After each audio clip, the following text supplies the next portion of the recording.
bien, pour sortir des clichés, très fréquemment, du côté de la France comme du côté de l'Italie, on s'embrasse entre ces deux pays au prétexte qu'on aurait une histoire commune, de la latinité, que nous serions proches. Et en fait, on se connaît tout à fait mal, surtout sur les questions particulièrement sensibles dans cette conjoncture, que ce soit les questions politiques, économiques, sociales ou de politique européenne et méditerranéenne.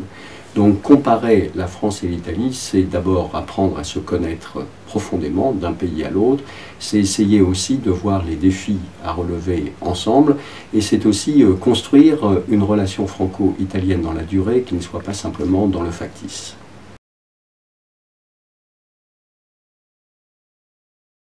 Mais a priori, la France et l'Italie sont deux pays très différents. La France a une histoire pluriséculaire, elle a un État puissant. Sur le plan économique, elle ne va pas très bien, mais elle semble aller quand même un peu mieux que l'Italie. Et l'Italie semble paralysée par une crise politique qui n'en finit pas. Et pourtant, dans les deux cas, je crois qu'il y a des points communs entre ces deux pays. D'une part, la question fondamentale du rapport à la politique. On le voit bien dans cette élection française de 2012 qu'il y a un problème de représentation et de crédibilité de la classe politique. C'est un problème comparable, ça ne veut pas dire exactement identique, qui se pose à l'Italie. Donc la question de la démocratie, de la rénovation de nos institutions démocratiques, de la participation démocratique sont des questions communes. Puis il y a une deuxième question commune, ce qui ne veut pas dire encore une fois similaire, c'est par exemple tout le problème de la politique industrielle et de la relance des industries dans les deux pays.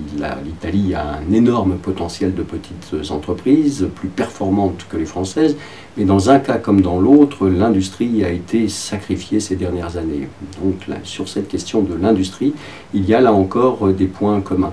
Et puis, par exemple, le problème de la formation, de l'enseignement, qui sont particulièrement cruciaux dans les deux cas. La France et l'Italie ont des mauvaises performances éducatives, que ce soit dans le primaire comme dans le secondaire, et encore plus dans le supérieur et la recherche. Certes, la France a réalisé ces derniers temps quelques avancées, mais il reste beaucoup à faire. Et de ce point de vue-là, les défis sont bien clairs pour les deux pays. C'est comment essayer de reconstruire une articulation entre l'autorité publique et l'activité privée. C'est cela qui permettra aux deux pays d'affronter le défi de la globalisation.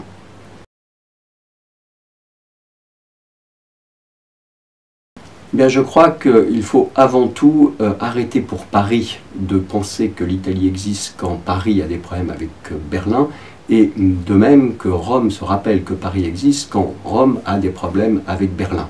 Et je crois qu'il y a besoin d'une relation très forte, très stable entre la France et l'Italie pour véritablement, à trois avec l'Allemagne, sans écraser les autres pays, sans volonté hégémonique, rejouer le rôle de moteur que ces trois pays ont connu au moment des débuts de la construction européenne. On le voit bien d'ailleurs depuis que Mario Monti est arrivé à la présidence du Conseil en Italie, qu'il y a une nouvelle présence en Italie avec des propositions concrètes sur la relance européenne. La France et l'Italie, de ce point de vue-là, peuvent jouer un rôle important, y compris dans une perspective méditerranéenne. Et puis, il faut que ces deux pays aient des politiques communes. Des politiques communes, par exemple, en matière de formation, d'enseignement supérieur et de recherche.